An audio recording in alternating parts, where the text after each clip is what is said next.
ones are coming.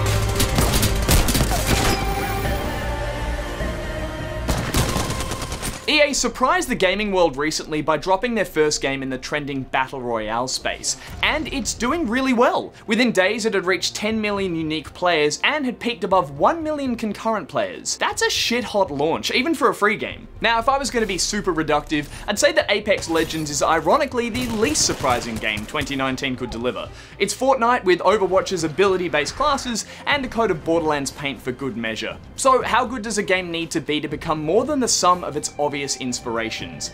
And how good does a game need to be to make Redditors put aside their furious disdain for EA? Apex Legends is absolutely the kind of game the internet is primed to hate, and yet it's really fun, and it's really free. Respawn has delivered a very satisfying shooter experience. Gunplay is nice and diverse, movement systems have a good balance between heavy groundedness and more playful fluidity as you slide down slopes to gain momentum or take advantage of zip lines. Amongst its peers, it definitely feels and plays closer to Black Ops Blackout than PUBG. But the distinct feature with Apex is the class abilities. Team composition adds a nice bit of strategy to the genre. Each character has a minor and an ultimate ability, with some highlights being a classic AoE heal, make your own grapple lines, rocket barrage, and a roguish 2-point portal which can be used in a variety of ways. Before I get too deep, I'm not going to review this thing per se, so let me just power through some of the other things the game gets right. Straight out of the gate, servers work. There were some minor issues that got cleared up pretty quick, so overall, big tick. The UI is reasonably intuitive, with the standout feature being the Borderlands-ish coloured coded loot. The game announces the most threatening players in the server, the person who performed best last round, and the person who's on the most kills this round. I mean, I'll never be one of those people, but my doctor says it's healthy to have aspirational goals, so, you know, it's nice for that. Aside from a couple of characters, all the unlockables are cosmetic, and the points required to obtain them come pretty quickly as you get stuck into the game.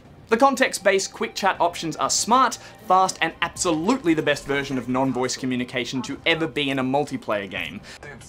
A Wolfenstein Enemy Territory comes a close second though. I'm a medic. The developers have said they spent months testing the game with no voice chat to really hone this part of the experience, and it's a massive achievement. I know contextualized pinging is a weird thing to applaud, but it has honestly raised the bar.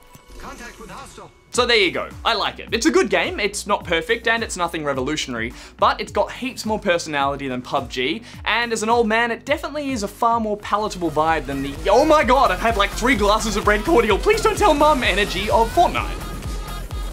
But to the bigger picture here, what have we lost?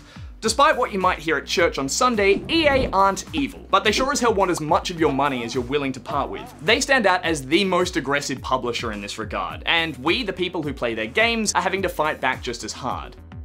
We expect a lot from the big industry players, as we should, and predatory microtransactions and style over substance Star Wars releases aren't gonna cut it when you're as big and as rich as EA. But the publisher's most misguided and damaging mission statement of the moment is that single player games are dead. Why do they have to learn the hard way that they aren't? I mean, there's a few games that would like a serious word, EA. They will not crush us. We've already seen Visceral's Star Wars game cancelled, which hurts me more than I would care to admit. And now we're witnessing what could effectively be the death of the Titanfall franchise. The tragedy is that Titanfall 2 is chronically underappreciated. Now, I'm no expert, but I'd say sales may have been hampered by dropping 1 week after EA's flagship shooter, Battlefield 1. For all that, it was critically lauded for its single-player campaign. In fact, it's probably the most interesting traditional shooter campaign we've seen since Call of Duty's heyday. It's got creative level design, it's jammed full of action set pieces, and it has an unreasonably affecting story. I mean, that was the first time I cried for a robot. The second was for the Opportunity rover, and the third will be when Mark Zuckerberg's capacitors finally fail. Senator, we run ads. So I guess the most frustrating thing about Apex Legends is that it's damn good. Respawn, the overachievers that they are, just had to nail it. And now here we are with something great, but ultimately a little creatively hollow, potentially at the expense of an innovative campaign follow-up. Battle Royale games are the flavour of the moment, and I do want to get a bunch of great new installments in the genre before the next big thing comes along. I fully intend to enjoy each of them for all they're worth. Still, it's kinda hard not to be a bit miffed about the creative risks that are lost in the wake of safer bets.